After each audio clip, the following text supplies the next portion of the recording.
السلام عليكم خوتي وخواتاتي، مرحبا بكم معايا في قناتي وقناتكم فوزية تيفي.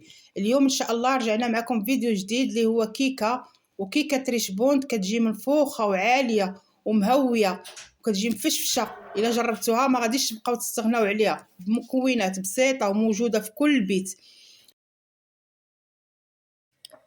نقطعها معكم وتشوفوها كيفاش كتجي من الداخل، وكنتمنى اللي جربها يرد عليا في الكومونتيرات باش تعرفوني علاش كنت كنهضر. بسم الله على بركة الله.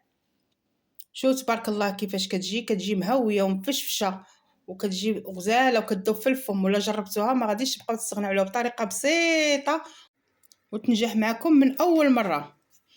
عندي في المكونات ديالي عندي حك ديال دانون ديال فاني، عندي كاس ديال الزيت، كاس ديال سنيده، كاس ديال الحليب، عندي 3 البيضات من الحجم الكبير، الا كان البيض صغير ديروا 4، وديما الطحين على حسب الخليط. بسم الله على بركه الله. كندير في المون ديالي 3 البيضات من الحجم الكبير، ولا كان البيض صغير ديروا 4، وكنزيد 16 ديال الفاني،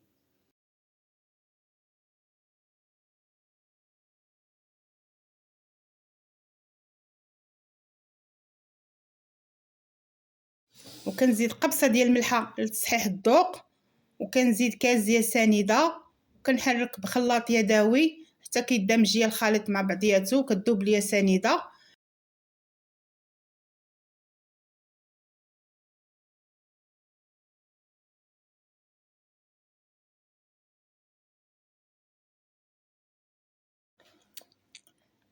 دابا غادي نزيد كاس ديال الزيت ونحرك مزيان حتى كيدمج ليا الخليط مع بعضياتو.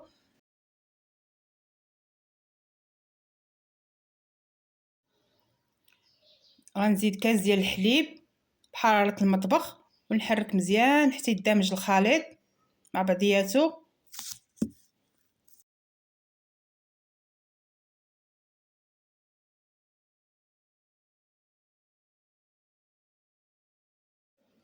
غنزيد حك ديال دانون ديال فاني،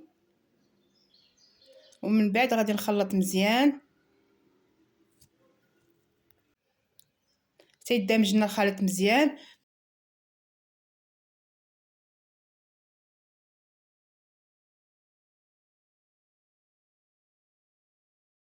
غادي نزيد الطحين دابا على حسب الكميه. الطحين تيكون نوعيه جيده خاص بالحلويات. كندير الطحين، من بعد ما كندير الطحين كنزيد الخمارات،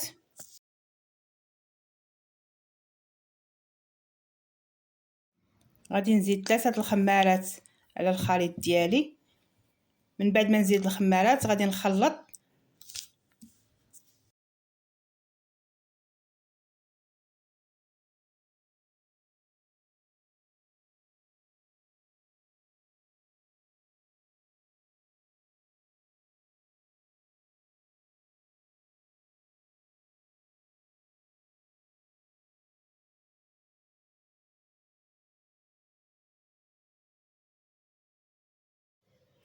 نخلط مزيان حتى كنحصل على الخليط اللي بغيت، وكنزيد معلقه ديال الخل في الاخر.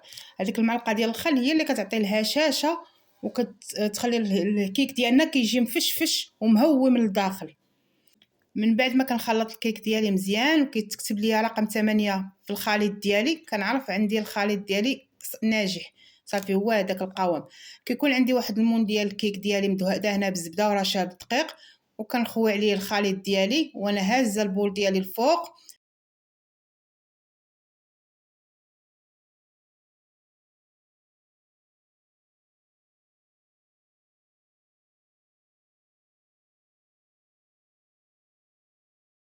كنخبط المول ديالي على سطح العمل باش الخليط كيهبط ليا لتحت، وكنخشيها في الفران. من بعد ما طيب نرجع معكم ان شاء الله.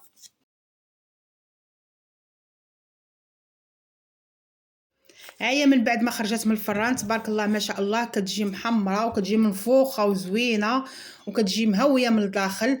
شوف تبارك الله ما شاء الله كتجي مفشفشه. وباش تعرفوا الكيك ناجح ملي تيكون مشقق من الفوق. وديما تزين تنقول لكم على حساب الرغبه اللي عندكم واللي متواجد عندكم في الدار.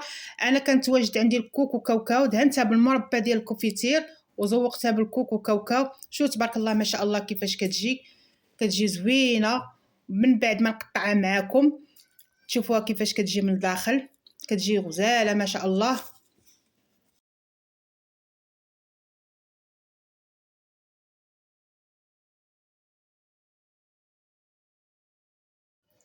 كتجي زوينه تبارك الله ما شاء الله.